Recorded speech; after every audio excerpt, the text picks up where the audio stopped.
Welcome,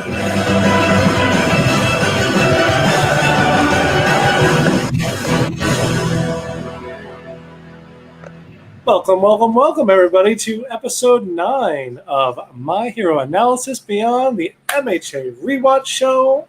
I am your host, Tom Uwachi DeGrazia. I'm joined by my co-host, Steph Stalagmite Thorilla. She's got the whole name in there this time. Yeah. There. How you doing today, Steph? I'm doing all right. How are you doing? Doing okay. Nothing really to speak about this week, so that's a great thing. It is actually, yeah. Regard, although we do have one small thing to bring up. Last week's episode, we did share a little clip of the show in the middle of the episode. We had a little great fight scene moment between Deku and Shoto, and though we really enjoyed it on the live stream, it seemed like YouTube didn't really enjoy us enjoying it on the live stream or talking over it, and the show got taken down. So the show got taken down. I went back in. I edited the show just to remove that section, and I was able to repost it. I did want to add like a screen, apologizing, like this is where we had this moment, but the in YouTube editor didn't have any kind of like add a screen. It just had you could remove stuff. You can't add stuff. So that's silly. Yeah. So if you get to that moment where we're talking about, hey, we're going to pause now and we're going to get this video loaded up, and then all of a sudden it jumps to us talking about what we had just seen, just know that's what happened. So there you go. And I want to thank Dan, the articulator, who's not joining us on the live this week, who brought it to my attention that it was actually taken down. I would not have known otherwise. So I'm going to say hello to James because he's in the chat. How you doing, James? Yeah. And more like BooTube. Totally agree. Mm-hmm. All right, but hey, we got some great episodes to talk about this week, so we're just going to roll right into it once I get that ready, and away we go. Yeah.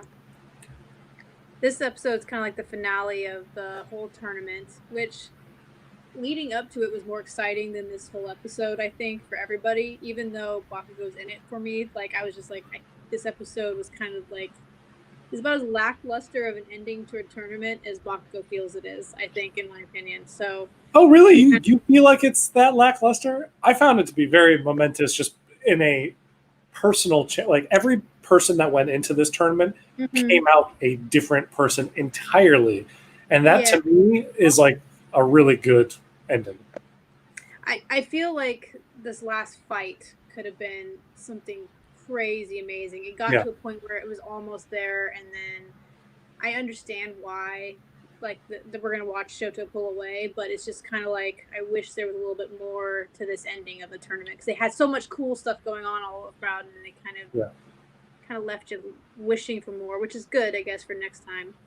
But I like that they did go through the sequence, because you never really see Bakugo for the last few episodes. He's just kind of in and out, like, being angry and being Bakugo. So you kind of get to see the progression of him being upset that he's started over. He's not as strong as Todoroki, trying to prove himself, wanting to be number one. And it goes through all the sequences of him leading up to this fight where he thinks he's going to finally prove himself as number one, indisputably the best. He wants Shoto. I think a lot of this early screening stuff too, it's him noticing Shoto's declaring the war towards Deku, and like, Deku being like this person that seems to almost be surpassing him in some ways. And he wants Shoto to recognize him to be the one to have to declare war, which he said earlier on in the tournament. I think we even get like a little moment of him saying that in like the early screens. But, it's, I think we're going the wrong way. No, there we go. Yeah, it's the don't you declare war to the wrong person kind of thing. And it's, and he's not going to really get that, obviously, but it's what he wanted. Mm-hmm. And then it kind of goes into Shoto's side, which is his growth and understanding and kind of thinking about his past and how he can grow from it. And then also how Midoriya is trying to help him. And he slowly realizes that Midoriya hurt himself on purpose for Shoto's growth, not his own. And so he can kind of see where that's coming from as well. Yeah. And I also think a lot of these conversations later on between Bakugo and Shoto, Bakugo realized too that Deku put all this effort into it, made him use his and show that he was equal to them, and they fought on equal playing grounds. And so Bakugo just wants the same courtesy. So he doesn't see that he has to be mushy with them. He's like, you should be able to fight me now. Midoriya fixed you, basically, in his mind. And, you know, Bakugo clearly isn't the type to be empathetic towards another person. So, granted, yeah, he wants that same respect in that way, to be treated on that level, but he doesn't see that Shoto is clearly visibly shaken by, you know, him using his left during that battle. You know, he had that whole fight scene in between because he had one extra match where he wasn't using it at all. And, you know, I think President Mike even says it during that. So, like, he hasn't been the same since the fight with Midoriya. I think I wrote down Bakugo isn't good with feelings. No, yeah, I think you nailed that. Yeah. Like he literal physical embodiment of irritation. That's like how he is. Like he cannot handle, and he does not express it, but he's very irritated at the idea that Shoto won't recognize him as a foe, as someone to beat. And I think this is a good screen for that whole like same embodiment of just irritation. Yeah. And this is kind of Shoto type. Like he's actually thinking about things and being like very like. He needs his moment of silence and stoic. He's like thinking about how he's going to move on with his career and his life and everything, and he just gets interrupted in the rudest way possible. Oh, and yeah.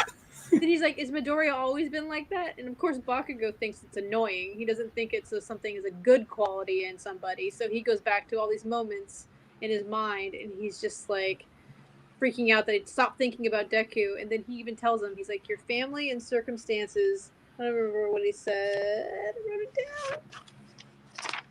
Something to the fact that I don't care about that stuff. Just use your left side on me too. Like literally just is like, I don't care about any emotional turmoil you're going through. I just want you to just fight me. Yep. And unfortunately, that's not how that works. Emotional turmoil is way more devastating than physical most of the time. Creation Odyssey, hello. She says in the chat, I think it's more that he recognizes Deku as someone worthy of the fire more than him not being recognized at all. Mm-hmm. Yeah, there's your, I don't care about that stuff. Yeah. Bakugo needs to learn a little bit of humility, which, you know, great thing in this string of episodes, we'll have somebody else who also expresses that exact same thing to him from a teacher perspective. So we are now in Todoroki versus Bakugo. One of the best things, though, about the scene where Bakugo like walks in on Shoto self-reflecting, and then they have that whole dialogue, is Bakugo is literally throwing a temper tantrum, banging the table. I think he kicks the table like across the room, stuff like that. And Shoto's just sitting there like looking around like, what's going on? he's like not reciprocating any of it whatsoever. He's just like calm and collected because his mind is elsewhere. His mind is, you know what, 5 years in the past, 6 years in the past, something like that. So it's like, yeah, the whole room could be blowing up because Bakugo's throwing this tantrum, but it's not affecting him whatsoever. And it's just funny because like each of the characters are in different levels of their life and their growth as young people, and it's just like Bakugo's ready to just like tear some shit up and be a hero, and he's just like, I'm gonna plow forward. He does not understand why everybody's like crying or like worrying about things because it's never hit him before. So, right. And it's interesting. I think that's one of those things though too, where it's like, in some regards, Bakugo's actually advanced, you know, because he's focused just on the task at hand. He's very serious about this tournament. The growth to becoming a hero is paramount. It's like the number one most important thing to him. Which is important to everybody else, but they are now, you know, they're teenagers, so they're coming into these emotions. They're dealing with, you know, this buildup of emotional devastation from their past and what brought them to today and all this like stuff. So it's like, while Bakugo might be like more advanced and more adult in some ways, he has not come to terms with his emotions yet. We'll see that happen later. But he's more advanced in the tournament setting. Unfortunately, his combatant isn't, and we kind of see that play out. And this is just their introduction scenes where Shoto's pretty calm. He's like ready to go. And Bakugo looks like he's ready to kill somebody, which he usually looks like anyways. But this is apropos for both of them. It's like, and, yeah, and I really think that Bakugo's like stoked. Like he's like stoked. He's like ready to like, I'm gonna do this. I'm gonna prove to everybody that I'm so much better than this guy. It's gonna be amazing. And it's just trying to catch stills of this battle was like almost impossible because it was so fast. well, I think let's see if I can turn off all my. This happens every time. We can try to make sure all the stuff's disabled, but I think President Mike even says, or maybe it was one of the kids says, like Shoto actually does start off with a little bit of an advanced ice charge because he doesn't do like the full blown version. He actually is more considering like how much he's using and stuff like that. He's like, so he's at least learning a little bit through the course of these battles, like how to use power a little bit better. So he does have that going for him. I think it's actually interesting too because they're both so equally talented that it would be a cool fight if they were both on the same kind of mindset. Yeah.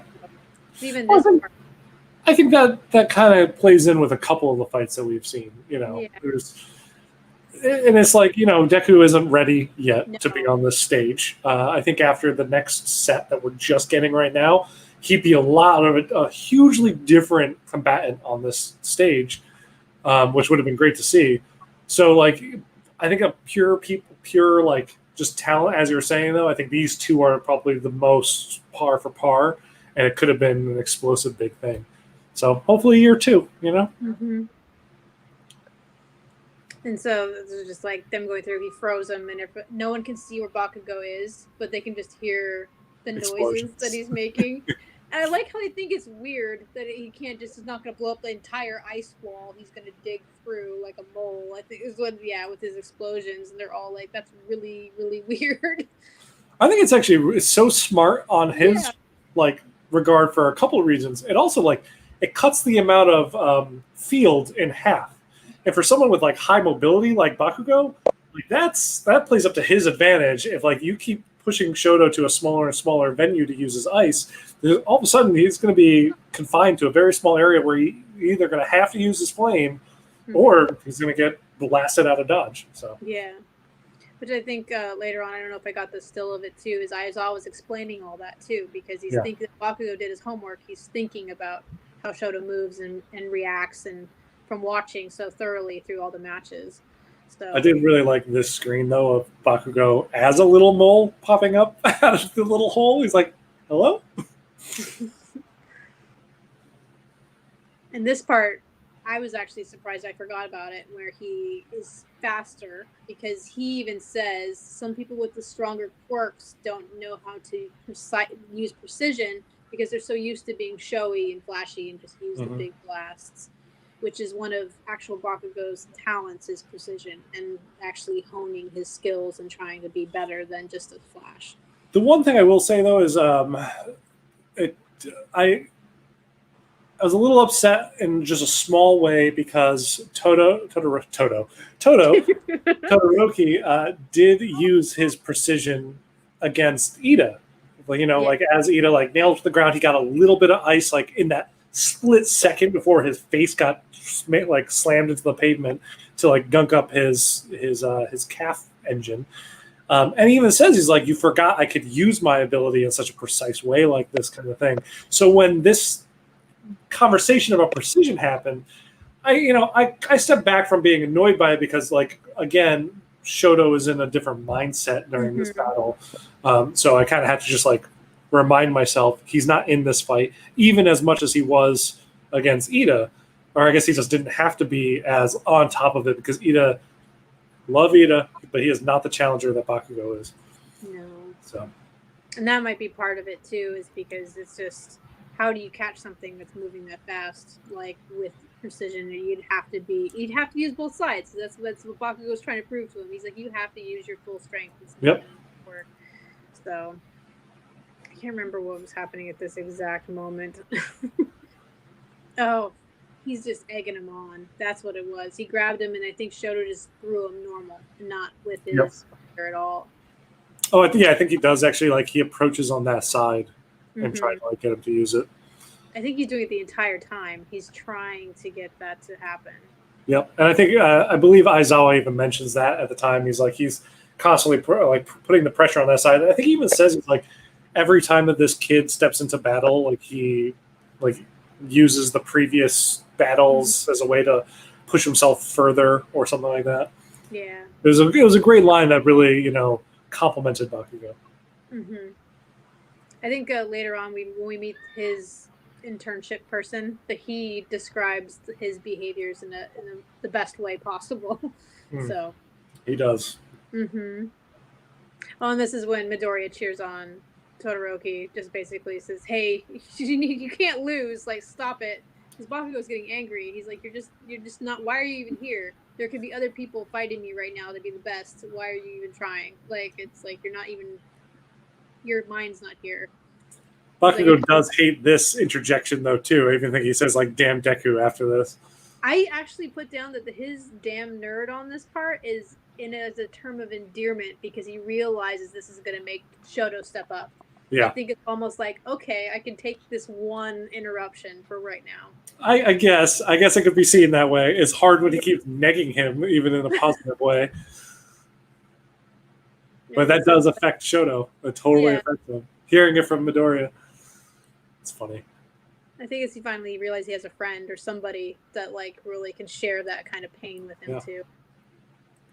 And I think also at that time he might be doing it because he might start using the flame because Todoroki recognizes the fact that Deku hurt himself on his behalf to try to get him to step up and get him to use his power and get him to realize that about himself. So when he hears Deku's voice yell out for him and he's not in this match, it's almost like a slap in the face to everything that Midoriya went through to get him to that point. So I think that's why we kind of get to see this a little bit, but then, the past will slap him in the face again. So I think that's what Bakugo actually acknowledges too when Deku does yell out, because he's even saying, he's like, why isn't Deku here if you're not going to be doing something like fighting at all? Because he would have fought Deku just as hard as this too, I would assume. I would have loved to see them fight again round 2, which we'll get later, but still. Yeah, that's all amazing. But what did he call it? Like the Howitzer? Howitzer impact, yeah. Yeah. Which is such a crazy move, and it would be one that I would love to show again if we didn't face being taken out by YouTube. But he does a great move where he essentially launches himself up into the air, and then he positions his arms on either side, blasting him in a corkscrew fashion to kind of get speed momentum, and then builds up a lot of combustion on the way, and then he basically thrusts that all forward, hitting like a person or whatever object with like a blast that's like 100 times more powerful than his normal blast. So it's a crazy big finisher move. And I think it's the first big finisher that we see of any of the kids. Well, I guess they didn't name the ones that Deku and Shoto ended with on each other, huh? Those are just like blasts. Shoto was just, or not Shoto, Deku was just using one for all 100%. That wasn't a finishing move. That was just, I'm going to use all my power right now. Yeah. Shoto actually did use his fire and ice to create like this giant steam explosion or whatever the hell it was. Yeah. So that was something. I think that's what Bakugo was expecting. He was. Oh, man. And they do the hey thing, which made me laugh because he was just so mad. And this scene right here, just the way like Shoto's out, and it's just like Bakugo just cannot deal with it whatsoever. Yep, but Shoto's out. He's out of bounds. He's out. Yeah. Out cold. It's just Bakugo won. They had to knock him out because he's. Yep. Minna uses her ability of her pheromones to basically sedate Bakugo because he's a rabid animal at this point. He wins. Yep. There you go. Bakugo takes it home. And he continues to be, like it's funny, on paper, he continues to be the exemplary example of UA high right now. Like he got number 1 in the entrance. he wins the tournament, and yet the kid still feels like he's less than, or like so far back. There's a good quote. I think he's going to say it later on here on the podium to All Might, and that's realistically the full embodiment of what makes him himself. Yep. I agree. We'll get to that in a sec. Oh. So they reveal what he looks like. If you ever needed a gif of something, it would be him trying to get off that podium. I just love all the kids being like, what? Yeah. This is Mineta, because Mineta, we already saw him talk to Midoriya about, like, you were really scary up there. And now he's seeing another one of his student, like, friends from school, basically, look like Hannibal Lecter up there on stage being a rapper. They came from the same middle school, so they probably don't know what the hell is going on with half of these kids. It's great. And I think it's important to note, and I think they might say this, I think Midnight says it, that Ida and Tokiyami, is that right? Yeah. Should be on the third pedestal together, but Ida had to leave early. Oh, there you go. Yeah, which I thought was silly. They should have had a fight for who gets third. They might have if he didn't leave, Yeah. I don't know. Because he got that call like pretty much immediately afterwards, and then he left. So I think it's fine for two people to share a third place. I think you have to have an undisputable winner, but I think for second or third, I think it's fine. I think it's just like them talking and their little friendship that they have. It's like the fact that they all confide each other on these kind of like big dilemmas for high school kids. Because again, they're only like 13 or 14. It's cute. Yeah, he's just remembering, all these words. Yeah. Who's that behind him to the right? I don't know. Neither do I. It kind of looks like Kendo, but her hair is miscolored, The hairstyle looks the same.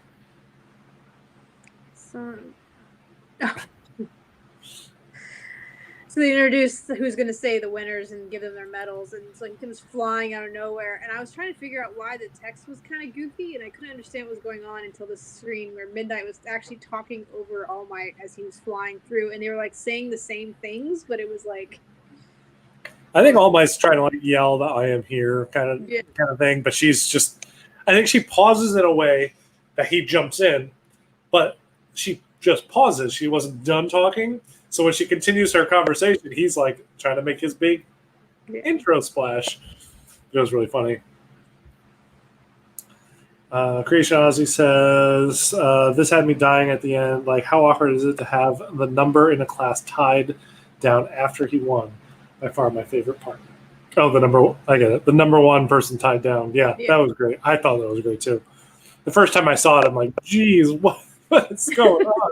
Because it is like insane. It's heavy duty too. It's like what you would put like a Hannibal Lecter in.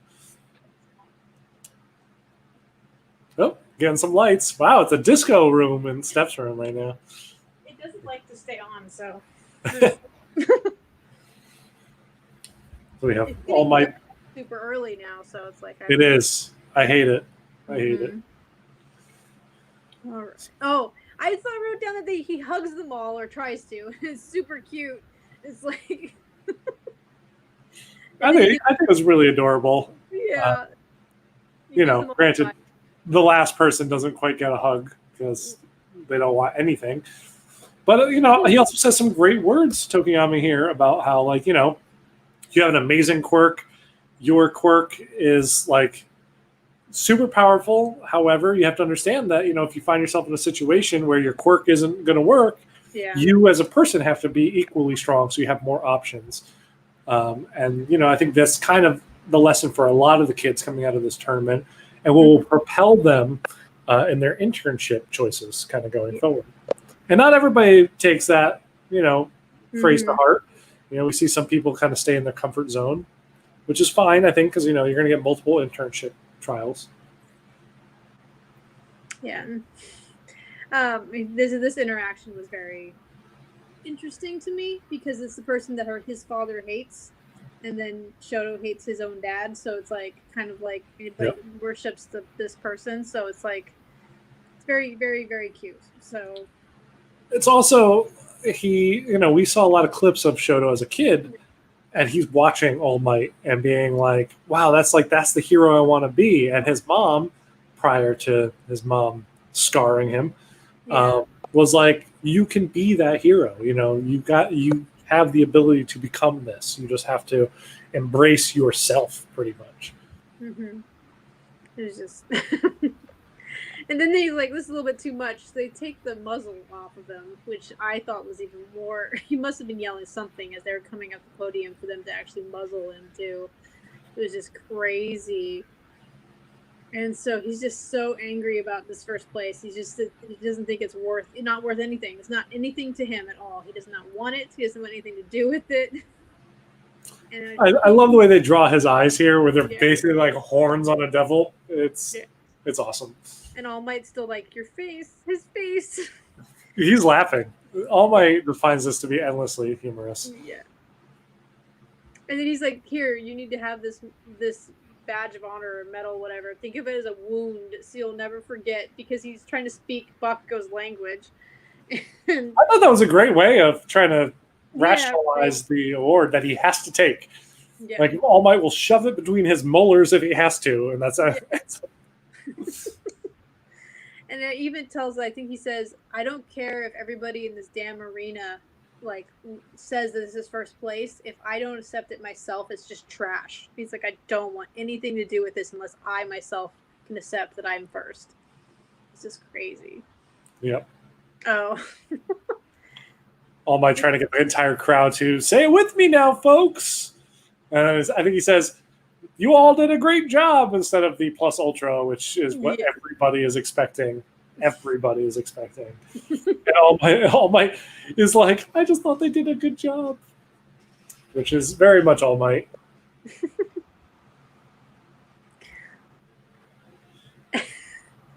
Yeah. I just like, he's like twitching this entire time, and he still has it in his mouth. No one else is wearing their medals, but he's just like sitting there going on. I have to know how much after the fact, after the ceremony, this scene takes place, that he still has it in his teeth. I mean, I wrote it away like, it's anime, it's manga. That's just, it's a sight gag kind of thing. Yeah. But if we are thinking about in terms of chronological order and stuff like that in the show, like, clearly it has to be stuck between his teeth, because otherwise he would just spit it out. Mm-hmm. So how much time has passed, and are his hands still bound? I didn't even think about his hands being still bound. They probably just walked him straight from the podiums over to sit down, because they give him a couple days off after this anyway. Yeah, so but they dressed him. Then they had to dress him like he was wearing his training uniform. I know. Oh, and then it cuts to Ida's empty desk, and we get this little hospital scene with him coming in there and meeting his mom and seeing his brother in the hospital. Yeah. And this part always like makes me super, like, I think I cried a little bit when I watched this morning. Like, it's really sad. Like, this was emotional for everybody, but for Ida, it's like his brother and his hero at the same time. I gotta be honest, the first time I watched this, back when it aired, like, I thought Ida's brother died, so I was shocked to learn that he was in the hospital. Like, clearly the hero killer did not live up to his name in this and kill his brother. He maimed him, he handicapped him, but I think they talk about it too, that he's only killed 17, but he's literally like crippled or hurt 23 other ones. I wrote down, like, that's a lot of people. Staying alien to mess with. Mm-hmm. I love the way his brother talks to him too. He's like, you're such an accomplished kid, and you look up to me in this way. And like, we get a couple flashbacks between these two, and his brother is just always the sweetest, older brother. He's like, you're smarter than me. You have more talent. Like, you're going to be well beyond me. He's like, so if I have the awe in your eye, pretty much, then I know I'm doing something right, kind of deal. Yeah. I think that's so sweet. James says, when I cut to Ida's empty desk, I thought it was Invisible Girl. I actually thought the first time, not the first time, like a couple times later, I guess this time too, when they first cut to that, I thought it was Shoto. because Shoto is off doing other stuff too. I think he's there for that classroom scene. But yeah, it's even.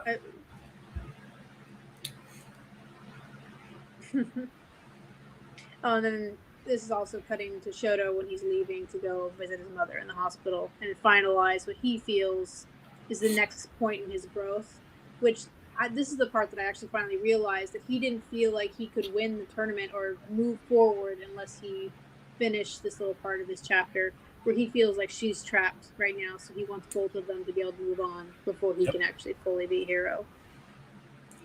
I love the reactions of everybody here at the hospital. Yeah. I'm wondering if, because this is multifolded, clearly everybody watches that tournament, it seems like. It's the Olympics, so his face would be everywhere. And the fact that he is Endeavor's son, so they know who he is before he comes. Plus, the fact that they've had this woman for 5-6 years or something like that at this point, and they've never seen him before.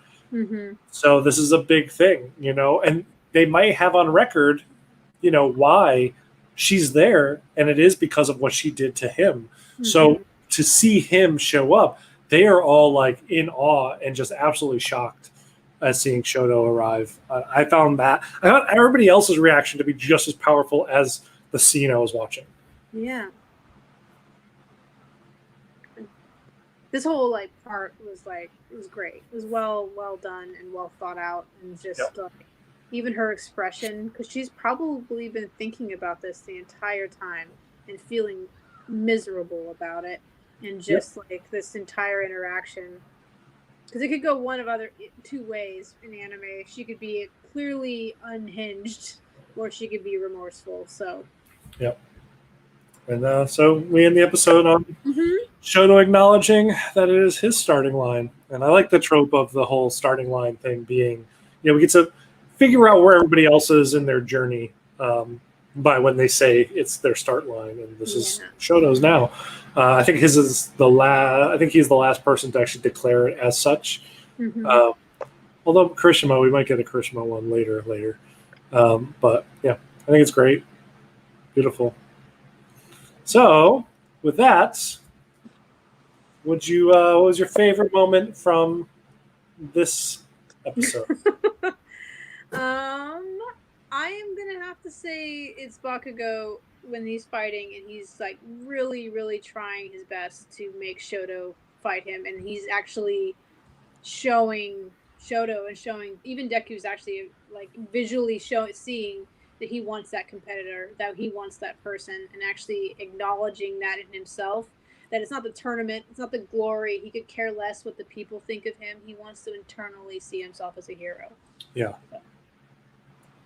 I think it's great. We get to see the determination behind Bakugo, what's driving him and what he wants the most. Yeah. I do think he has a lot of, as we mentioned earlier, a lot of other growth he needs to focus on. But we see his determination and what makes him what everybody in the audience sees and why he gets so many recommendations in the next episode, stuff like that. James says, my favorite part of the episode is that it's the start of a new arc. Okay. I really like the tournament arc. I think it's one of the strongest of My Hero. I think, every anime has a tournament arc, it seems like, or something of the sort. But I think My Heroes was very strong because it's a big changing point for a lot of the characters, and it signals where they need to work on kind of going forward. Yeah. But if I had to pick a favorite moment for me, it might be the very, very, very last scene of that episode where it is Shoto acknowledging, that him coming to amends with his mom and going to visit her and putting that thing he hasn't allowed himself to think about up until this time, putting that in front of him where he can't avoid it and he has to confront it dead on. And, him also acknowledging this is the start of my struggle. This is the start of my journey. This is the first hurdle. It's getting over this emotional break pretty much. That will allow me to accept the things to come pretty much.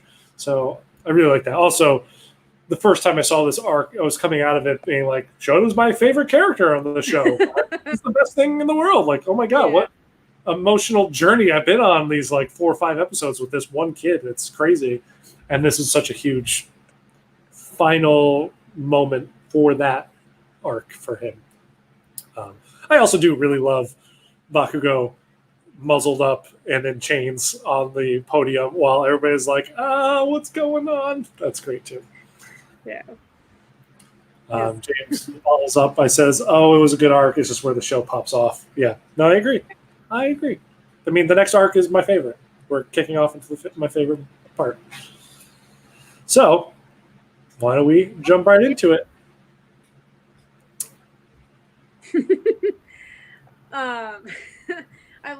It's raining, so Midoriya turns around and he hears Ida yelling at him, and this is right after he's probably coming back from seeing his family. And I like how he's like, "Oh, you're in a poncho and rubber boots, but it's raining, so it's not supposed to be surprising in any way." And then when I first saw this, I thought it was the one with like the little frog eyes and stuff on it. I thought it was going to be super cute, but it's just green. So it's just a green poncho. Yeah. I think it's more that Midoriya, as prepared as he is, or as much of a thinker that he is, he's not the most prepared when it comes to basic life stuff. And I think him just having an umbrella and just walking in his same red sneakers as always and not galoshes to prevent from, the puddles and such. I think he's just shocked that, oh, wow, you're prepared for rain, unlike me. Yeah. And running really fast because you have to be 10 minutes early to school if you're going to be a good student. Yeah. And then this comment right here is just like, there's no need to worry. I'm sorry to like burden you with something. It's very telling for the next few like series of episodes between these two and their growth as a friendship and for each other too. So yeah. Time to pick some names. I love the in-between arc episodes where it is, here's some absolutely normal thing in a classroom that happens, are some of my favorites because it gets to play up the goofier side of the show. It gets to give a little bit more characterization to all the students. We get to see characters like, Sugar Man and stuff like that. Like, the characters we don't get to see a lot in terms of like the growth episodes. Mm-hmm. So it's kind of cool, just kind of check base with all of those kids. It's neat for a show to actually still have all these side characters, have a class this big, and still have them be present as often as they are. It's really cool. Oh, this is the don't mind. Yes, it is. It's because Sero on his way. I think we must have skipped over it. But on the way to school for Midoriya, he's on the train, and someone's like, "You're Midoriya from UA, right? Class 1A." And then he's like, "Yeah," and they're like, "Oh, you did such a good job." And then people are like, "Oh, you're smaller than I would have imagined." So, because the tournament is such a public thing for this society, they are now like Olympic kind of stars. Stars for the moment. I think the same thing happens with the Olympics, where people are like, "Oh, wow, you're huge right now on TV," and then a year from then, you don't hear about those sports stars anymore for a little bit. So I think it's kind of like that. And so Shiro is recounting the fact that on the train to school, he had a bunch of kids telling him, "Don't mind." Little kids. And then Froppy is telling him, "Don't mind about that." But she hits him with the exact same phrase. And it's just like, he's just devastated. He's like, "Ah!" I loved it. Oh, there was also, one more bit about Invisible Girl, because she's like, "Oh yeah, people are on the bus and they were like staring at me," and then I forget who says it. I think it was Kirishima or someone. No, it's Ojiro, the tail guy, tells her. He's like, "I think that's a normal occurrence for you," or something to that. Yep, because she's invisible. She's like, "Yeah, you're just moving clothes. That's kind of weird, right?" I think that's weird, but everything else they have going on is all right. It's hilarious. I know. In a world of quirks, I guess you wouldn't be too surprised seeing an invisible girl next to a half lizard person, Yeah. And then Aizawa doesn't have his bandaged mummy face anymore, which is if this is only like 2 days after the tournament, yeah, the lady must have done a lot of healing on him. Which, I mean, part of me wants to see what that looks like. The other part of me does not want to see what that looks like.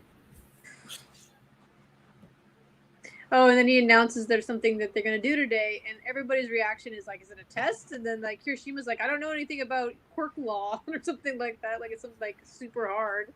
Yeah, they're like, that's where I'm terrible. I'm like, I don't get quirk law. And it's like code names. And so I get so pumped. Yeah. He turned someone's quirk off. I don't know if it was all of them. Did you notice that? Yeah, he turned off the whole class. He just like told them to stop. Yeah. Okay. I think that's his way of telling them to stop. I think it's great because, you know, even though they're not using their quirks, because at this point quirks has been hammered to us as it's just as natural to you as breathing. I feel like if he turns off the room, they would know that, oh, something different has happened. I feel stunted in a way. And he's the only person that's actually able to do that. So that's his commanding, dominating presence, I think, to all the kids. Oh, geez, James. James and Creation Odyssey. Creation Odyssey, we're talking about... grandma smooches. Yeah, grandma smooches. And James says, with tongue. And she's like, no, ew. Yeah. I mean, that's honestly more PG than I was thinking, so that's all good. Let's keep moving. As we get past PG, we'll go to Mineta. Yeah, let's go right to Mineta. And you talk about to your point about Olympians kind of going through their things and getting less popular. Aizawa kind of talks about how they go to these internships or they get asked to do things and it might fade as they go along, and you need every chance you can to show your face. And Mineta responds with, adults are so selfish. And I was just like, oh my gosh. I liked his response here. For the most part, I like Mineta's responses. Sometimes he goes up a little overboard, and in those instances, luckily we have people like Froppy to kind of keep him in check. Yeah. But I liked it here. And then they kind of go through the who gets what, but at the very top, Todoroki got the most and not Bakugo, and I think they go through why would that happen, and everyone's like, well, it's because he's scary. It's because he looked like Hannibal Lecter. I think even someone said, you look like you eat people or something like that. Yeah. And they go through, and it goes all the way down, and I think the bottom was Sero. Sero got 14. And which I thought was funny because it's not one or two. They actually got quite a few. I would be excited with 14 agencies asking for me, no matter who they are. Oh yeah, because most of the kids got none. Yeah. Midoriya, who got really far, got 1, but 0 here so far. Yeah. Oh, that was for Dan. He can watch it later. Yeah. Don't know a good thing. Oh, and this is them discussing it. And then I always found that drawing of Kirishima to be very bizarre. He looks so weird to me there.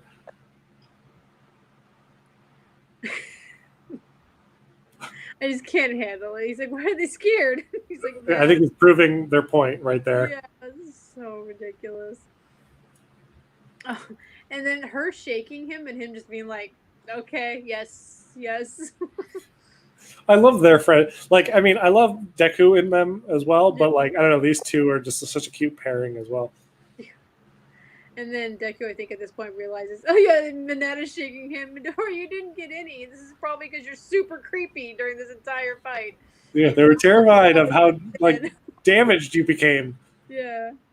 Oh, and then they announced who's going to help them with their names. So and they focused in on some weird, not weird, but past that part. You can just have Midnight.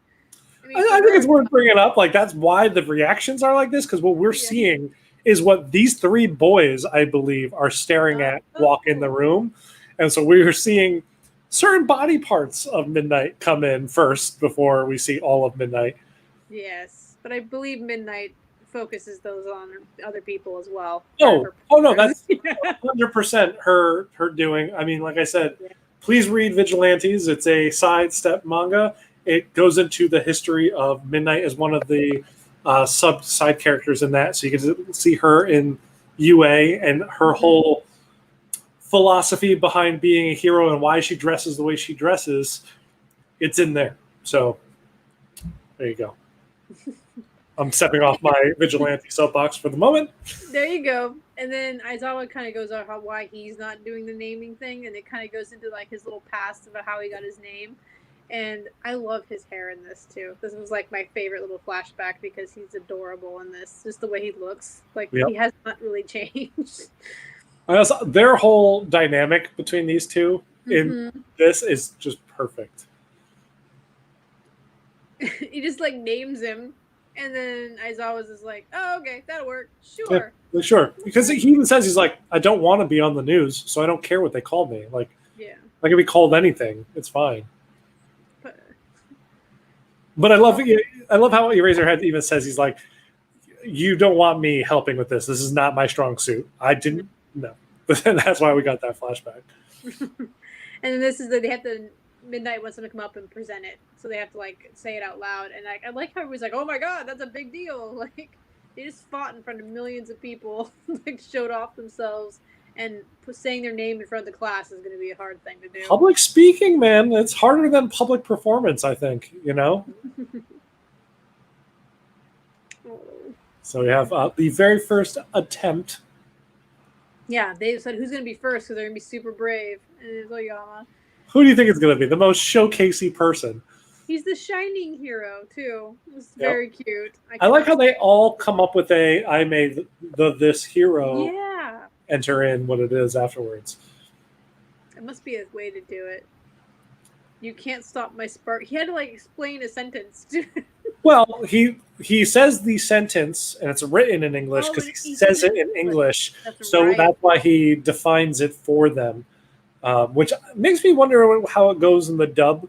But this is how it takes place in the manga too. It was like certain words in every culture are in other languages, and he chose an entire sentence in English, so he had to describe it. Mm-hmm. I like how they're like freaking out that's an entire sentence. Yeah. Just like, oh my god. Like, you would think by now they would just not be surprised by anything that he's got going on. You'd think that? Yeah, and then Midnight fixes it and takes out like 2 words or something. So it's just "can't stop twinkling" is what he ends on, which is a terrible, terrible hero name. So many bad hero names get chosen here. There's some great ones, but there's a lot of bad ones too. There is. So, like, I like Alien Queen better than what she goes with later. Not good. Yeah. Pinky's terrible. It's like, but that says nothing about her powers. No. Still think she should be called Slug Girl. What? There's nothing sluggish about her. Nothing. Slugs don't like melt things in their path. Robbie! I said I was going to show my Nendo, so I'm showing my Nendo. Robbie! I like how they're like, oh, and she's the rainy season hero, which is adorable. Robbie is just kind of adorable, but also it's like, prior to that, I don't know how Alien Queen got lambasted as not being a good hero name, but it did. I just knocked over all those Nendos. That's whatever. It happens. But when she steps up and she says, "Froppy, I believe you probably caught it." Oh, no, I guess not. Everybody, like, it cuts back to the class, and they're like, oh, you brought us back to normalcy. I feel okay about this, because they're all like, they felt the stress after the Alien Queen bit to kind of make it seem funny. Yeah. There was like this weird stress upon all the kids. Like, I guess maybe we should just be doing funny names or things to make the other classmates laugh. And then when Froppy went up there and had a great one that went perfectly, they're all like, okay, no, normal. You brought us back. Yeah. I kind of wonder about the class when he named himself All Might, like how that went over. Like the first time he said it out loud, and they're like, okay, dude. Yeah. Well, I mean, we'll learn in the next episode that we'll get to here.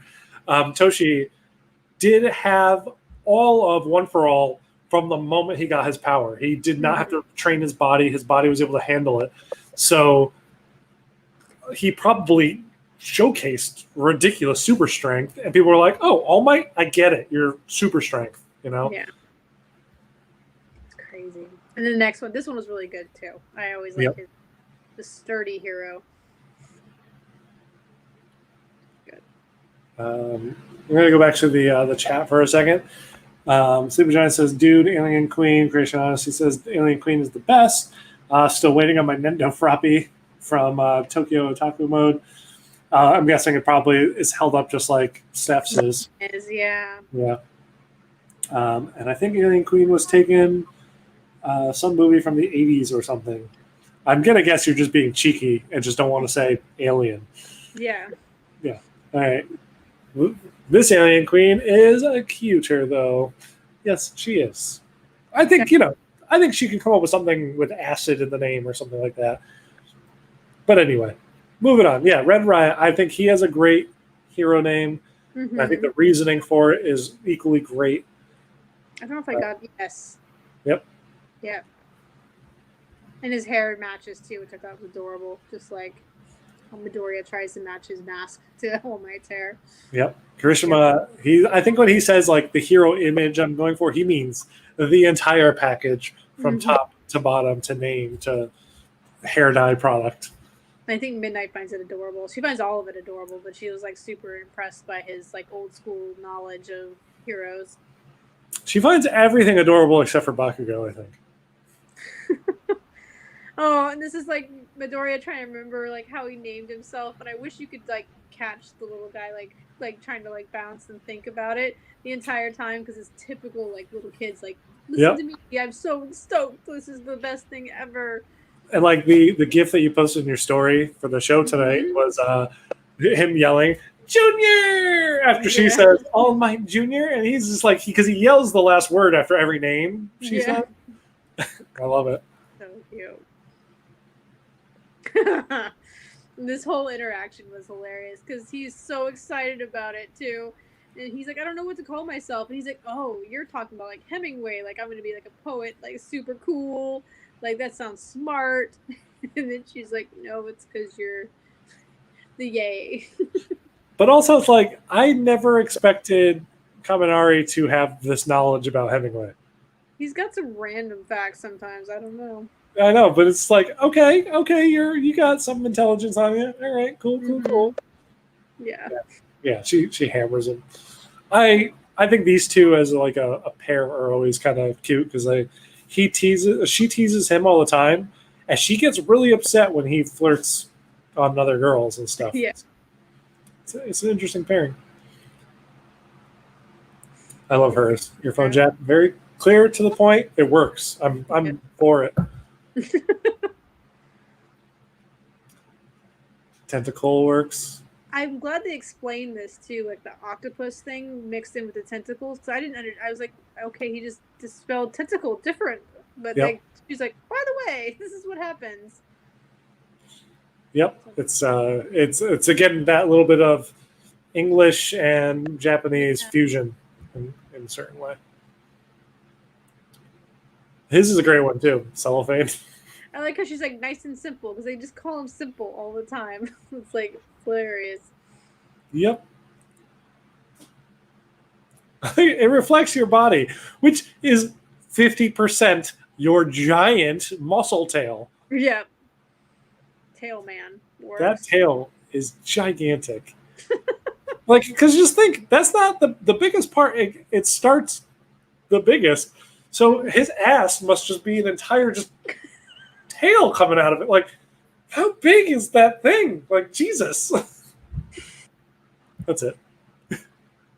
I will never remember his name other than Sugar Man. Yeah. And then he was, what was he? He says like candy in English. I remember it said it like really quick. Instead of Sweets Hero, it came out like Candy Hero or something like that in English. It was hilarious. But she's just excited about it. And then they named her Pinky and peachy pink complexion, which I was like, okay. Yeah, even though she's more like purple, but yeah, whatever. He explains it, the stun gun hero, which makes sense. Charge bolt's good. It does. It makes sense. Invisible Girl is the obvious choice. Yeah. She would have gone with something else we would know what to do. I think hers is her. Probably Ochako and Momo have my two favorite hero names in My Hero. I like Creati a lot because it is, as Midnight says, creative. I think it's great. It's very him, though. He's like, I'm Shoto. I wonder if he'll ever adopt a hero name, because a lot of them start off with their names and then get their hero name like later. I think there's 3 of them that pick their own names. I will never be able to say his. God of the Night is the best thing that I saw on here, and I was like, oh, I'm gonna keep that there. That's clearly what Tsukuyomi is. It's the god of the night, which I wish I could hear that name a lot, so it becomes second nature. Because I just gonna keep calling him Dark Shadow instead. Yeah. He should just call himself Dark Shadow. I don't know why he didn't, but that's okay. Yeah. Like how you can't even see him over the podium either. I like that he wrote it in English too. Yep. And I will say I do like his as well. I think he has a great name because there's nothing about him that's grape. His hair is purple and the balls he throws are purple. So grape juice. It's a great name. Fresh picked hero. Yeah. And he didn't even say anything, and she just thumbs up. There was no words. Okay, got it. Yeah. He's too nervous. He can't speak in public. He can't speak in general. No. Anything you want to add to this? No. Move on? Okay. No. This made me laugh the first time I ever saw it. I was like, oh, there we go. Yeah. I was like, oh my God, that name is ridiculous. I hope to God that this doesn't become his name. And then he comes back up and he changes one word. Yeah. I love Uravity. It's so cute. It's perfect. And I think this is, they talk about how it's ingenious or something like that. I remember Midnight compliments it a lot. Yeah. And then we kind of get another flashback because Ida's thinking about his name and what he wants to do. And his brother's trying to tell him that he needs to kind of take on that mantle for the family and be ready to be, how do you say it? Ingenium? Ingenium, yeah. Ingenium. And so he's trying to write his name down. And it's actually probably a lot on him at that moment too. For a 13, 14-year-old kid, again, brother's in the hospital, just told him he's not going to be a hero anymore. And he has to sit there. It's kind of like how Midoriya felt when All Might basically told him he had to yell, I am here at the tournament. Exactly. Kind of pressure. I think that's exactly it. And basically he knows this is the name he's going to have. Yeah. But I actually respect him so much for when he steps in front of the class, instead of using Ingenium, he basically just says his first name because he's not ready yet. You know? He's like, I'm still just Tenya. Yep. So. We get the build up. Midoriya basically going through the whole, even though All Might is who he wanted to become, all of his names as a kid, he's always thought about what his hero name would be. That's how he got the kid Deku stuff build up for it. But then he said, once he actually started training under All Might, he realized the wide gap between where he is and who All Might is. So he's like, he did not feel right adopting the name All Might anymore. So we see him start to rationalize why he ends up going with Deku. Yeah, and he does say it. There's somebody who turned it around. Somebody made him feel like it is himself, and it's not a bad thing. It's not going to be a negative thing. And so I think the next couple of screens are Bakugo's reaction, what? Really, dude? He hates it because he called him that as a negative thing, and if that's going to become the hero name that he's going to be lauded for. Yeah, he's like, it's a very interesting reaction. It's almost like, are you serious? That's what I just make fun of you, and also I don't know why you picked that because I hate it anyways. But then you have Uravity. I'm going to call her that from now on. She's super excited about it, which is cute. Creation Odyssey asks, wait, are they that young? I thought they were 15 and 16. I believe they're all 14 at this point. When did we say their age? I don't know if we said their age. We must have said it at some point.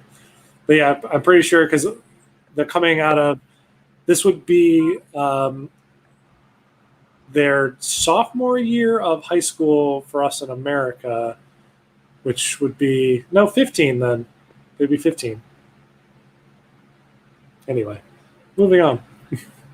I love how excited Ochako gets when he says that his name's going to be Deku. Her hair starts to levitate.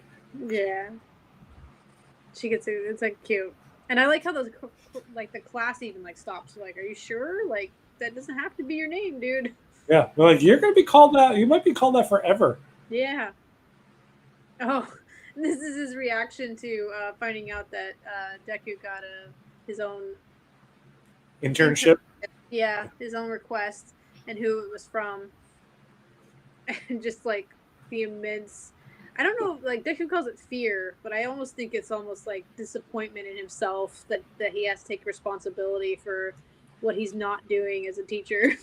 I think it's a little bit of both in Yeah. some ways. Christian does mention about Ochako when we saw her hair elevation. She's like, she got aroused, which made me laugh. Sorry. God. And we're back. Anything you want to say about this one? No. Okay, moving on. And Midnight's like, it's still not good. And he's just like pissed. Yep, because it's not good. She's not wrong. Well, it's not a hero name. No, it's not. Definitely him, but it's not really. I think James was explaining that it like makes up his name. Lord Explosion Murder is actually like the right Japanese style for Bakugo, but it's still not right. Ah. I mean, if they said that, Baku Satsuo, then all right, I'd be okay with that. But I don't want to call him King Explosion Murder or Lord Explosion Murder. I don't want to call him anything murder. Yeah, he wanted to be called Explosion Boy, is what Kirishima wanted to call him, and that is not going to fly with him either. No, of course not.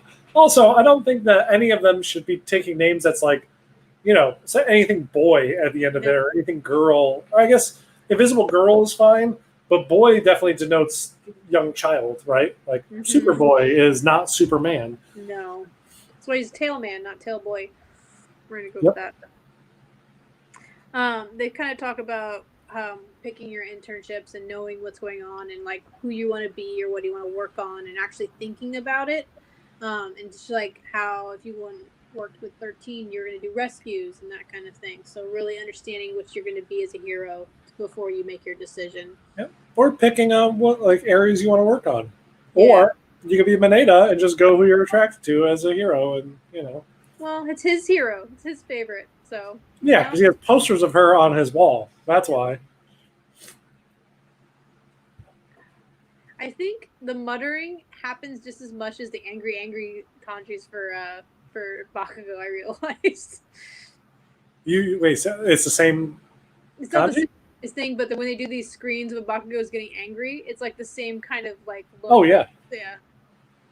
It makes me laugh. I love all the kids in the background being like, what, why are you, why are you doing that again? Okay. Yeah. Well, they were all like, how are we going to think about this? We don't have time. And Midoriya is just like, not even like missed a moment on this. He's like, I got this.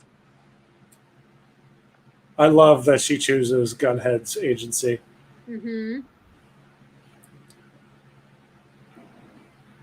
And she says exactly, what All Might says to Tokiyami pretty much. It's like, the stronger you get, the more possibilities you'll have. And I love that she didn't even have to hear that. I think we learned after her match with Bakugo, she was already thinking this, and this is the direction she already wanted to go down. She's like, I know the areas I need to work on. She's like, I want to eventually wind up training under 13 or working with 13, a rescue hero, but I need to have the combat skills so I could also, in those situations, handle my own too. Yeah, which is funny because Tokiyami fought Bakugo too, had the same kind of real effect where they got overpowered, but she was the one to kind of think of it herself almost. It's like she is a little more advanced in that way too, which I found nice because a lot of the girl characters, it takes a little while sometimes. Yep. Oh, he's irritated with the muttering and all the talking. He's irritated. This is him irritated after they comment on Deku's shaking, and Deku says that he's doing the air chair. That's right. Yeah, so he's training while all of class is going on. His butt is not touching that chair, so because he's working on his leg muscles, and they're like, that requires a whole crazy amount of resolve, and oh my god, that's insane. And so they're all praising him for doing this training throughout class while everybody else is like worried about names or where they're going to go for internships. He's doing that as well as also training. And when Bakugo hears that, he's just like, he wants to strangle him every 2 minutes. I would find it irritating after a while too. It's like a golden child, but that's how Midoriya felt about him. So it kind of was like it's welcomed. But Deku has to do that because, as we just saw in the whole tournament, if he uses his powers wrong, his arm's gonna explode. So he has to be okay. It's something, yeah. Yep. Christian says that's why his writing was shaky. It's possible. I think it's also because he was a little nervous to write Deku. But I think it's a little combination of both. But I think it is part of the reasoning why. I love this line. Yeah. But it's like, why, he's training in class and also, really diligently going about his studies. And Tokiyami delivers this line, but I'm like, no, but he's doing fine. He's doing both. I almost thought it was at Bakugo. Because you think so? His sights set on like trying to beat Todoroki and try to like be mad at Deku at the same time. And I realistically thought it was like one of those things where he was like, dude, just pay attention to yourself. Like, stop trying to like, because he's getting irritated the entire time. But see, I saw it as because no one comments on Bakugo. Basically getting annoyed. The Bakugo doesn't yell anything or he doesn't say anything. He's just getting annoyed. And so they cut to us. So unless he's staring at Bakugo, which just does come as like the next scene, then that makes a lot more sense. Because I thought this was always in reaction to Deku training, doing the air chair, as well as going through all the notes and figuring out who he wants to train under, all that stuff. So I thought he was saying this to Deku, but it makes like 100 times more sense if it's towards Bakugo. So that's clever on you. I like it. I love this. I don't know why he shows up in weird positions like that. He even announces that he's here in a bizarre position. He's like, here I am. Yep. In a bizarre position. Yep. He wants to talk to him about Gran Torino, which is the coolest name ever for a hero. Yep. Yep. Speaking of hero names that they should have thought a little harder on sometimes, but Gran Torino is pretty awesome. I think Gran Torino it's a perfect one. And he's kind of talking about how he only had been at the school for a year, how he was his homeroom teacher, and leaves it kind of ambiguous to what's surrounding there. I think he does say that he's a dear friend of his predecessor. So that's pretty much all that Deku kind of gets, as well as the fact that he's very nervous and scared, and the fact that Gran Torino knows about One for All. Yeah. And Deku can't really gather anything else and doesn't know why he wouldn't be excited that this guy wants to do his internship and everything like that. Yeah, so he's like, he retired a long time ago, and so I forgot to count him. He's like, stop trembling. He slaps his own leg to like stop trembling.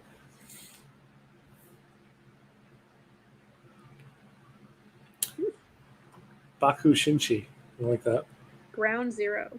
Pretty cool. I like Ground Zero. If his name was Ground Zero, that'd be a cool name. Like, and this whole exchange was rather odd to me when I first watched this, because I was like, what is going on? And from watching it now through the entire seasons, I realize that he is internalizing all this other stuff that he's going through, as well as his new role as a teacher and trying to be like his predecessor, and now he has to rely on other people, and he just got chewed out by the nurse. So kind of like everything compounded.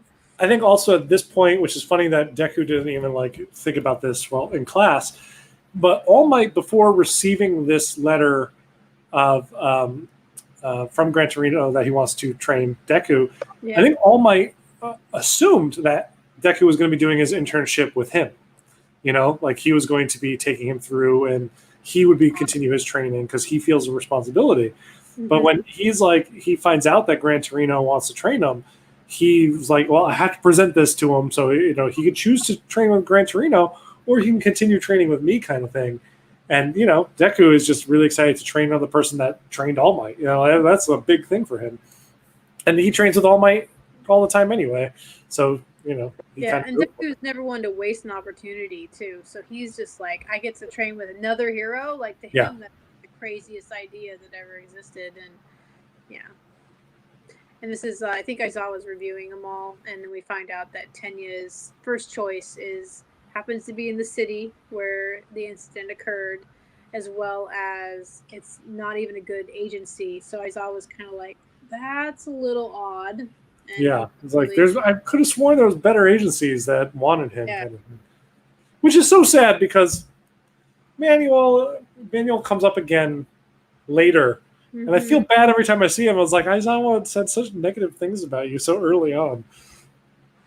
But well, anyway, there's different levels. It's like if Sero was out on his own agency, they're always going to be like, oh, there's Sero. There's like a D level agency, even though he's great, but it works. Yeah.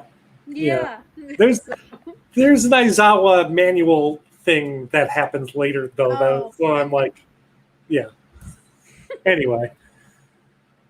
So this is just him watching the news, and he already knew what happened to his brother before he went and talked to Tenya when he was like, no, don't worry about it. Nothing happened. You don't have to worry about it. And so Midoriya is going through that internal process of like, how do I help him without actually telling him I know all this stuff and what's going on? Because he's hearing all this really bad stuff about this guy that went out and hurt all these people and killed all these people. It's scary. Yep. And so this is when Deku like approaches him. He's like, if you ever feel like hopeless, be sure to let us know. Yep. He's leaving for his internship. And like this look was just like pure, like it was like really kind, and then he turns around just right after this moment, and he's just like not himself. He's on a rampage. And so the very first time I saw this, this was, I believe, right when I had caught up to all the episodes, because I started watching My Hero for the very first time when season 2 was happening live, and this was the episode that I had caught up to. So I had to wait a week between this scene and next week, and I was like real stressed out. I'm like, they're not turning Tenya into a villain, are they? Because what Deku says here is like, because I would eventually regret what happened on that day. I got so worried because I'm like, I really love like the dynamic between the three of them as like besties, kind of, going to school, and I got so stressed about it. And it could have happened, but we'll see the resolution of that. But still, I think it's a little bit what he says here, because I would eventually regret what happened on that day. I mean, I don't know how else he could have approached that differently. Really, he did what he possibly could have. He expressed interest. He wanted to help out. He wanted him to open up, but Tenya just didn't want to open up. Yeah. This is the start of the next one, I think. This is actually the final. There's an end credits scene, so we get this. Yeah, we get this. We get the whole. So this is Midoriya walking up to Gran Torino's house. He knocks on the door. No one answers, so he finds that the door is ajar, and he opens it, and Gran Torino's dead on the ground. This little old man is dead on the ground in a pile of blood, or so it seems. He's like, he's dead. And they're like, I'm alive. And then Deku then screams, and then it cuts to next time. At the end of the season, yeah. Their exchanges are like hilarious. Like, I thought All Might was funny. Gran Torino's so great in his grumpy old man ways. He is. And it's funny how goofy he is early on, because he becomes so serious like later on. But I think he kind of is thrust into that role to have to be. Well, he's the adult out of everybody else, if you think about it. He's the longest running hero. Yeah. That's true, actually. Yeah, because there will be even a scene in the next set for next week where we see him interact with Endeavor and how their dialogue kind of plays off of each other. I think it's actually really cool. Yeah. So, favorite scene from this episode? I just like the whole naming thing altogether. Yeah. It's a nice change of pace. You get to see everybody's kind of personalities and them talking.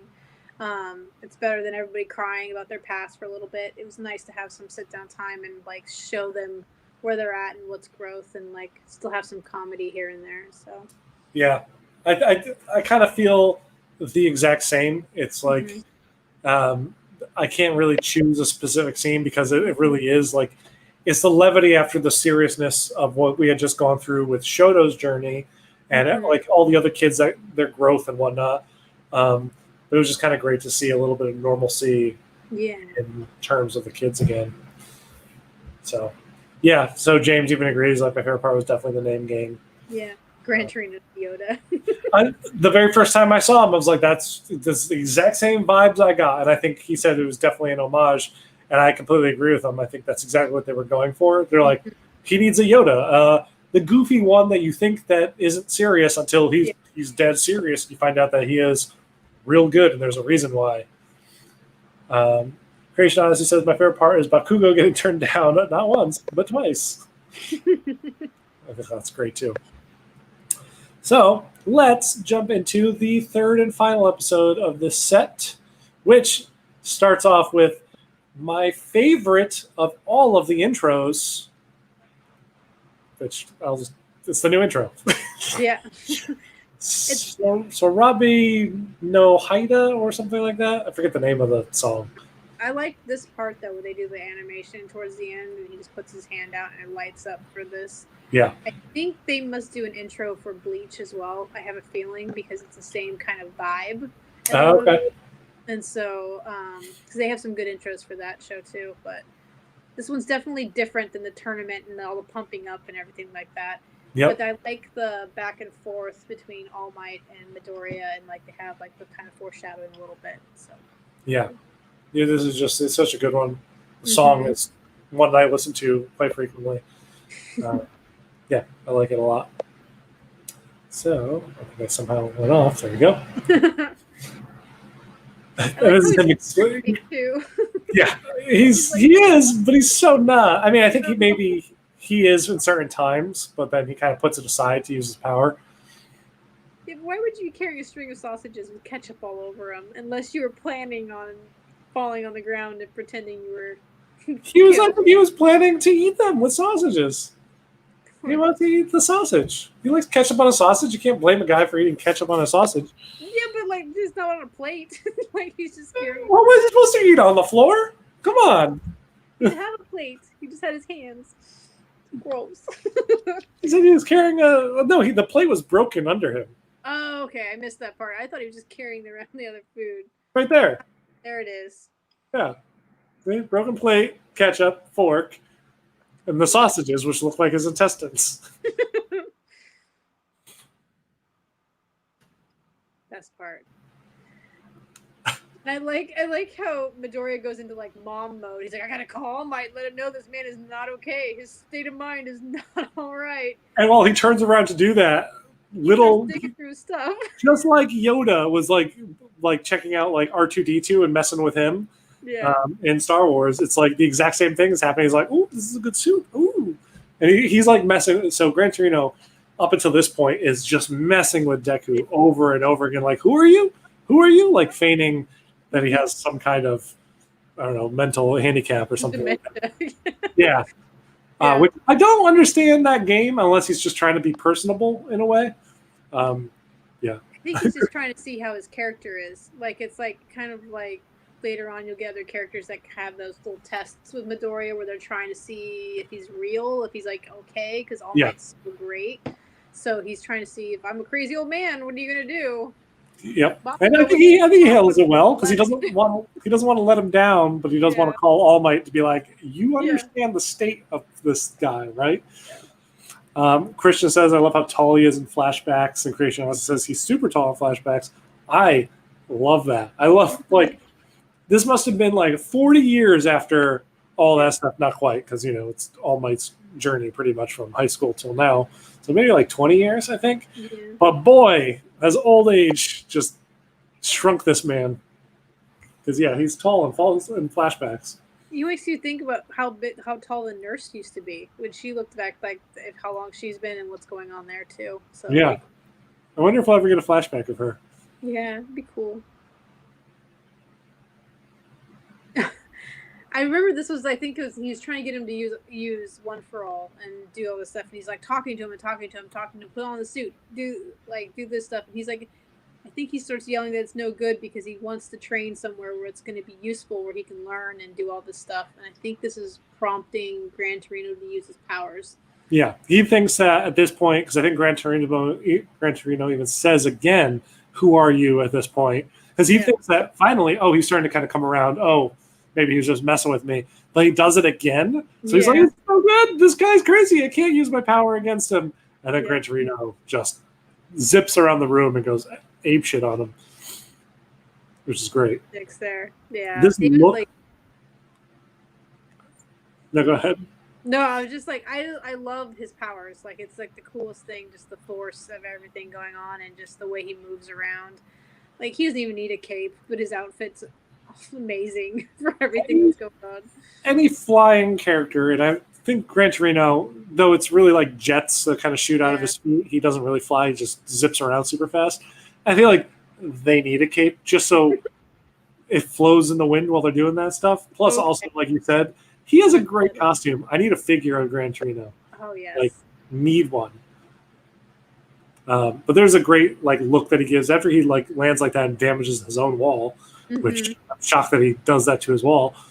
He just like looks up so serious, but also like almost sinister. Like, well, he's egging up now. Yeah, he is.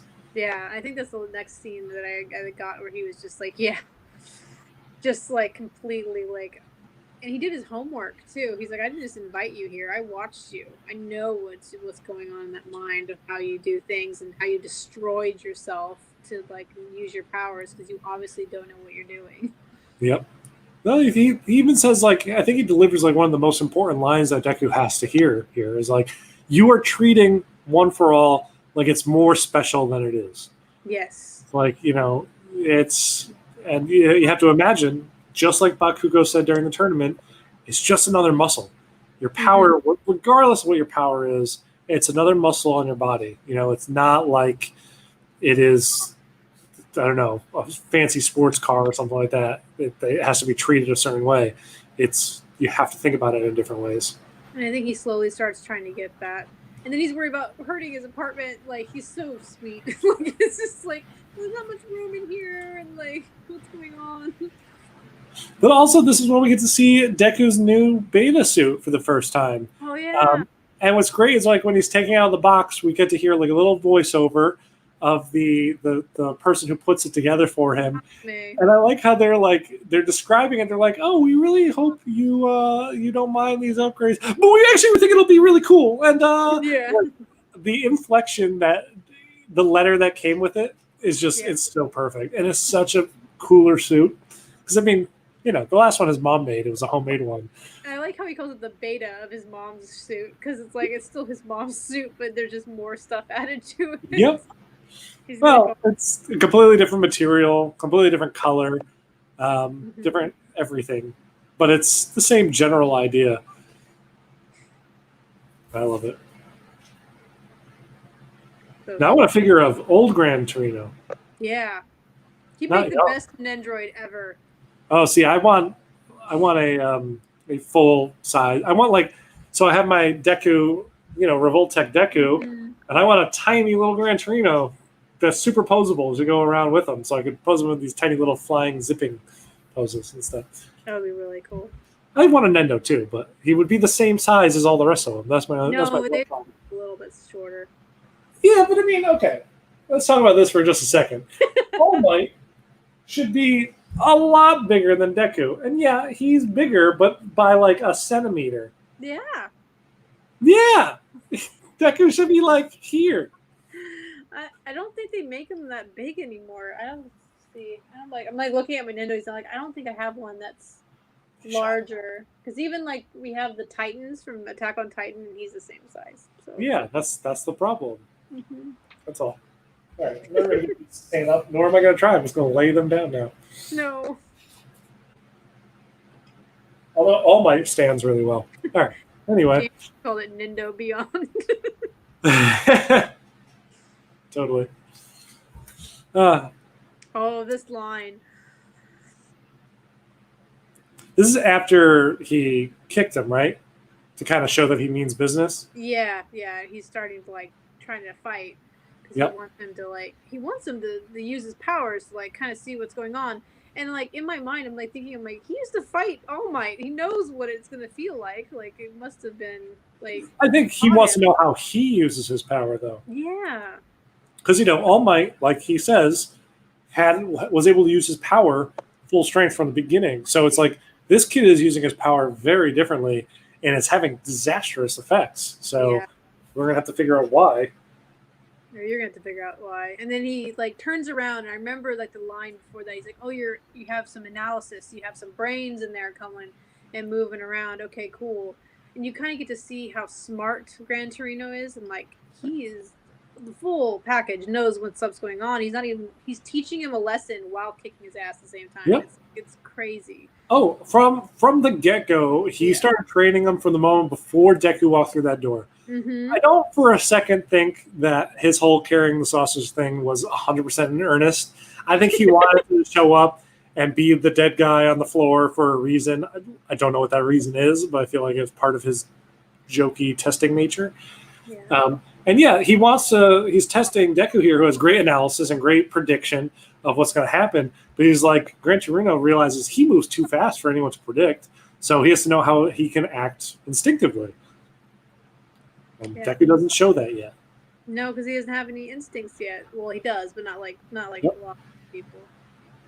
And I like that he tells him, he's like, you really need to stop admiring everybody and be your own person, basically. You're getting shackled by your ideas and your admiration for, like, these people are so amazing. I can't manage to be as good as them, and then deal with yourself. He needs to take the advice that he just gave to Shoto, pretty much. Yeah, pretty much. And it's really good that he went and didn't train with All Might for another internship. Like, it's nice to have like that other person that's basically showing him like you're more than just this one for all and All Might. And I think it's really important that it is somebody that he even said I Googled Gran Torino and it came up with like no hits. And I think it's great that actually happened because he has no preconceived anything when it comes to Gran Torino. So being able to be trained by a blank slate causes him to really think more upon himself and reflect more upon himself instead of doting on whatever accomplishments the person training him has.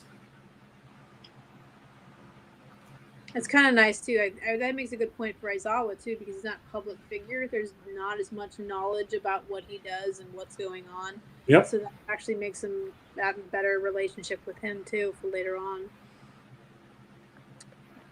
And then we get to go see how everybody else is doing, and they're all going on. Little brief scenes. Yeah. And then your new buddy, which I need to look up a little bit more about for Manuel, and then Ida in his outfit. But he's basically just looking for Stain this entire time. The whole time. He's checking every alleyway that he walks by, everything like that, thinking about Stain. It's just crazy how somebody who was so, like, big about the on rules and everything is now just like nothing matters. The second something becomes personal, that changes somebody, Yeah. And Manuel's excited because he's like, "Oh, Ingenium's brother wants to be here. This is amazing." Yeah. Wow, I can't believe you chose us. Like, that's great. It was awesome. But boy, poor Manuel did not know what he signed up for. The chivalrous hero, fourth kind. This is because we have his 4 arms. Yeah, totally. Okay. He's also like, I don't know, his jaw is something. I don't know what's happening there. But he has both of our strong heroes. Oh, you can see them. He has Tetsu and Karishma. So he has both like basically walls with him. And they both chose him because of the chivalrous part of the name. Yeah, but he tells them, it's like, you guys need to sit down and listen instead of sitting there shouting things and like trying to be manly. You need to sit and actually learn something. Yep. And then we go on to poor Ochako, who's like talking with her gun hero thing is the next one, right? Gunhead. Battle hero, Gunhead. Yep. And he's just like explaining to her how things work and like being super like polite, and I think she even says like he talks really cute for she being. She does say exactly that, actually. Yeah, What are you not this cute? Yeah, she's just like admiring him, which I find funny because she's walking around all pink and cute, and he's just like got his gun face, and it's perfect. I know he has giant guns on both of his hands, and here's this like tiny little pink girl behind him. Yeah. Oh God. Uwabami. The snake hero, which I'm assuming is just because she has snakes in her hair. I don't know. I think maybe she transforms into a snake. Who knows? But she's explaining that, it's not just hero work. We're learning a little bit from. It's kind of one of those scenes where it's a continuing conversation that's had across multiple scenes with multiple people. They're all kind of explaining the state of heroes in the world, and so we kind of get to this scene here where she's explaining it's not just the hero stuff. Like, we're allowed to keep other jobs too, which at first the society didn't like, but then they realized, how popular heroes became, and there's a demand to have heroes show up on other things, which allowed them to then get other jobs. Like, she's doing a modeling gig for a commercial kind of thing. So that's why she brought in these two. And Momo's like intent on proving herself because she feels like she did not get a good go in the tournament whatsoever. She's there for honors, and she just never has really shined or showed herself any kind of way. At least she doesn't think so in her mind. And so she's like trying to do her best. And where Kendo's like, oh, okay, let's do this. She's really into it. And then Kendo was like all about like because Ubawami says, she's like, oh, I'm about to go on a commercial. She's like, so are we just supposed to stand around and watch? Like, should we leave? Like, what are we doing? She doesn't want to be there. Yeah. And she mentions that she picked them because they're cute for the most part, not because of how they performed at the tournament. Yep. It's just like, I wish there was like them moving because it was super cute. Yeah. Jiro's trying to keep up with Death Arms, but is having a real tough time at it. Well, he was like, you have to stay fit no matter what. So you have to keep moving and being like ready to go. And so everyone else is like sauntering around the city doing their patrol. And he's just like, no, we're going to do full force. But again, she's out with one of the heroes that is not something you would normally see for her quirk either. So she put an interesting one herself. She did. I love this. And she's like hanging out, and I'm just like, wasn't Mineta supposed to be with her? And then I realized, like, after they flashlight, he's cleaning her apartment because she's just abusing the act of an internship. I think this is like every high school kid's fear or college kid's fear of internships is becoming the coffee go-getter and learning nothing but going off and getting coffee. And that's exactly the internship experience Mineta's getting because Mount Lady is garbage. Mm-hmm. We learn this over the course of every time we see Mount Lady. She's doing something terrible. She's terrible. I think, he'll take down those posters when he gets home. Yeah. I loved this scene. I like that Shoto picked his agency. Like, it shows a lot of growth that he's willing to go and see what's going on and kind of get an idea who his dad is as a hero, because maybe he can learn some stuff and how to use his powers. And he's like talking to him. He's like, don't take this as me liking you. This is just me learning, I think is where I got the gist from the conversation. But I like this because I didn't know his quirk was just called Health Flame, which was the best thing ever. I love it because, like, who knows what the difference between that and flame is? Yeah. Because, it's also interesting that the quirks have names like that, because you would think that that's now a subsect of the flame quirk. Mm-hmm. Because Todoroki is half hot and half cold. It doesn't even say half fire and half ice. It's half hot, half cold. So, the chat's I'm now seeing this. Now, Lady is the equivalent of a Twitch streamer. Now, Lady is an e-girl. Yeah, I love all of that. That's 100% accurate. Creation, I felt really bad for Momo getting stuck with someone who wasn't more of a hero. She really wanted to learn and grow. Yeah, I completely agree. And I think that kind of, will come into effect where we'll get to see Momo's growth happen like later, around the time of the finals. And I think, it's kind of a way for the show to kind of, I guess, put off her growth till that point, because we're kind of getting a more Deku big growth happening right now. And also Ida, and, we're going to be focusing more on Shoto, Ida, and Deku for the next couple episodes. So, which I don't know about you, but I always thought the three of them together was like an odd combo for this arc, and it worked really well, but it was like an odd three to focus on when you had, which is why I loved it, because it was such an odd three, mostly because of personality. Yeah. And then I believe He's kind of went over everything. He's trying to think of one for all in a different way. Did we miss the whole fish Yeah. part already? No, that happens tomorrow morning in this day. Yeah.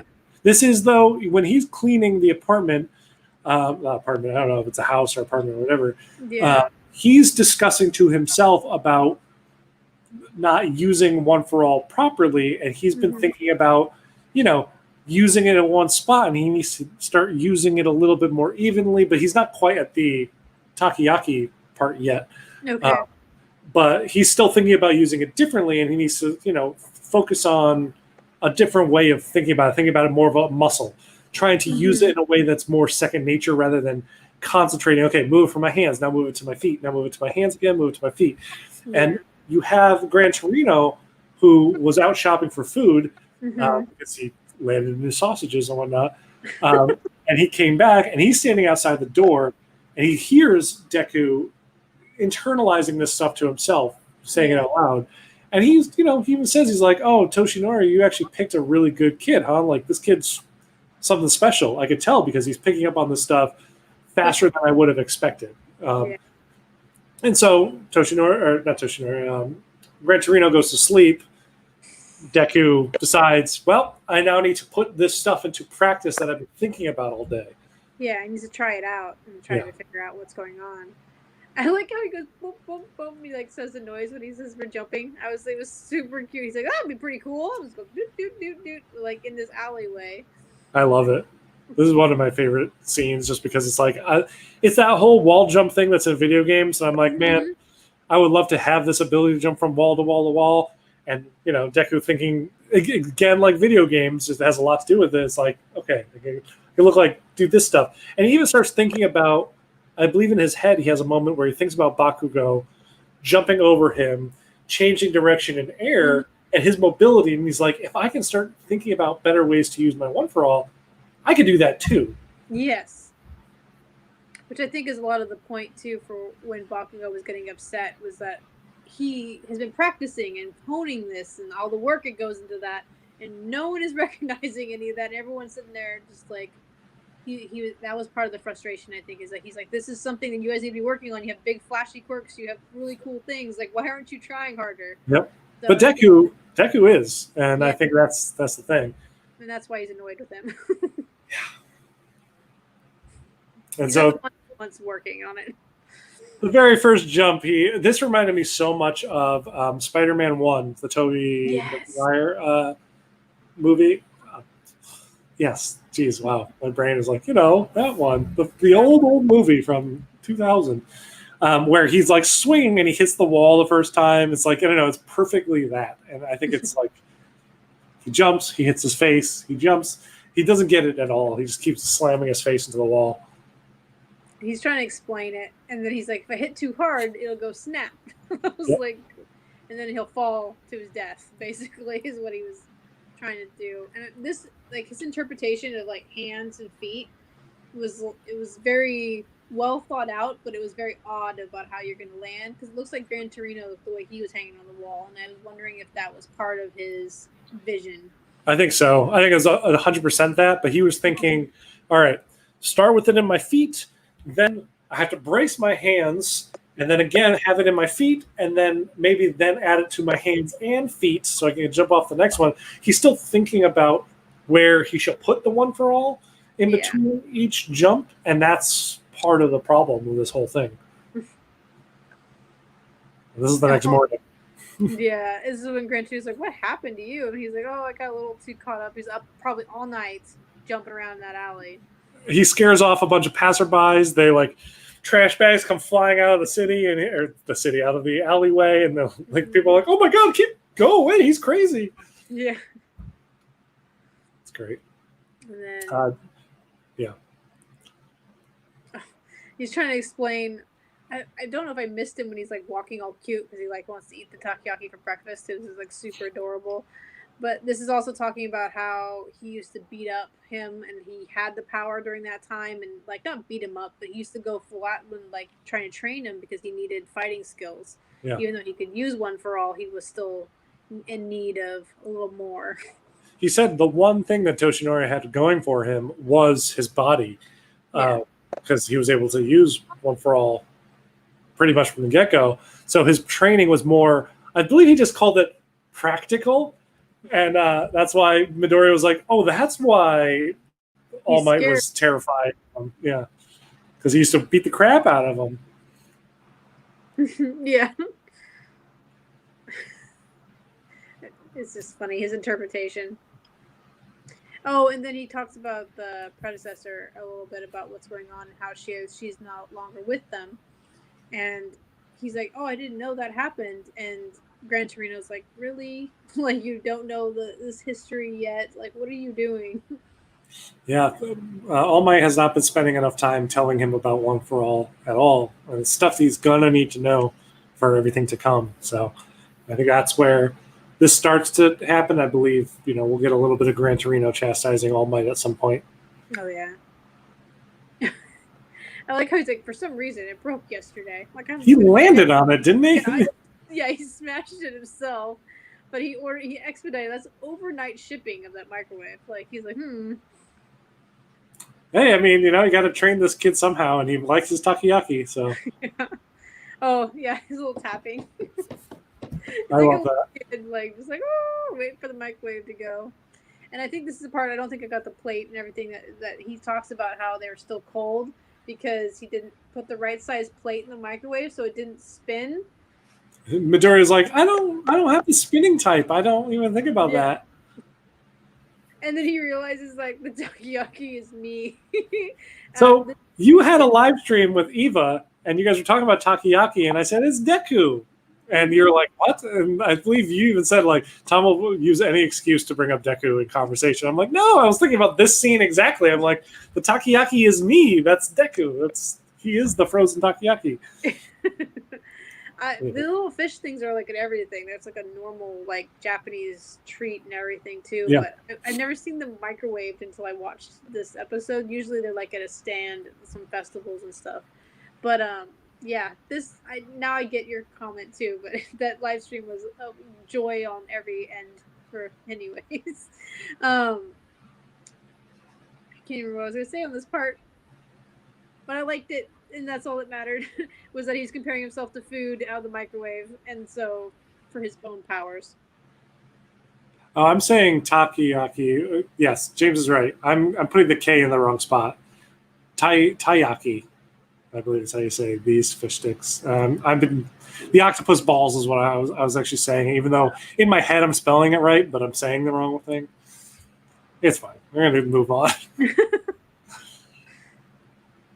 I love that. He's like, because it was part of his whole plan. I think this is 100% why he smashed the microwave and ordered a new one, was so Deku can like pick up on that whole correlation between this point and that point. And he's like, yeah, you got to start using it everywhere, not just the body parts you want to use it. You have to like spread that stuff out. Yeah, it was just a weird analogy with the microwave always. And I do think that he even says, he's like, I believe, it's a boring analogy. Are you okay using that again? He's like, yeah, that's fine. All Might said that once too, and it's fine. It works for him. It's easy to think about. It's simple. It needs to be, yeah. So this is the very, very first time we see full cowling in action. And there you go. And then he asks him, he's like, can you move? And he's like, I don't know. So. I think so. He's like, well, do you want to like, basically, let's fight now? And he's like, okay, that sounds great. Yeah, and the episode ends with like him doing like Gran Torino doing a crazy, like, we're going to get into this fight kind of smile, which is such a great kickoff to the next episode, which we will discuss next week. So we're learning, Deku's finally learning this episode and next episode. He finally, for the first time, learns a practical way to use his power. So we will actually get to see One for All in Deku style, pretty much. Yeah, it's like this next like fight that's coming up is like it is the coolest in the series, in my opinion, because of just the way they interact with everything and Deku finally figuring stuff out. Yep. So. I also love seeing everybody else's reactions to Deku being like night and day. like this internship experience, what he learned through Gran Torino in that episode that we just finished watching, that changes everything. And Deku learns more. I would say maybe Ochako learns something equally. She picks up a lot of good moves from Gunhead. Gunhead? I think his name is Gunhead. Yeah. But I think Deku like becomes a whole new person when he goes back to school, and so it's real cool. I just love it. I realized we missed the genus part too for like Bakugo getting chastised. Oh yeah, which happens to be my favorite part of this episode, anyways. How'd you cut that out? I don't know. It must be when all the slides got mixed up a little bit. Just like the whole time where like Genus basically rips him a new one for being mean. Basically, you are just like completely unhinged. You have no like kind things to say. He's like, but he also admires that because he has a bunch of what he calls his good boys crowd, and Bakugo is something new for him to kind of mold and be a better hero for. Yep. And so it's great too because as he like Bakugo starts to get really heated, and I think in that moment Bakugo's like, I don't care if you're number 4, I'll fight you right now. And the second he's about to, he's already completely tied up. His best Genus character who has one of the greatest looks in the series because he has butt pockets on the back of his head. Ties him up with his power, which is to basically manipulate clothing. So he uses the jeans that he covers himself in from head to toe, and he completely ties up Bakugo where he can't move at all. And it's fantastic. We even get a little flash scene to Froppy training just on a poop deck, pretty much, doing push-ups. We see anybody else? I don't think we see anybody else. Just trying to think if maybe we missed any other students. I don't think they show like Sarah or Mina or anybody or Dark Shadow. So. Creation Odyssey is replying to James. James said, if this were an American adaptation, Deku would be a Pop-Tart. Creation Odyssey said toaster strudels. I agree with Creation Odyssey because Pop-Tarts, people typically just eat out of the box. They taste better warmed up. I agree. But toaster strudels, you ain't going to be tossing that stuff in your mouth out of a box. It's frozen. Yeah. I was actually thinking fish sticks myself because, taiyaki is not a breakfast food. They even mentioned that in the show. Yeah. So it's, it is sweet, but it's not, breakfast. Yeah. But it's funny. Toaster strudel. I like it. I think it was a toaster strudel. So there we go, guys. We had another great set of 3 episodes, and next week we're going to kick off some amazing ones. I cannot wait to talk about next ones. I eat Pop-Tarts frozen. Who freezes Pop-Tarts? James, I have so many questions. Every time I talk with you, I'm left with more questions than answers. But hey, to each their own. There we go.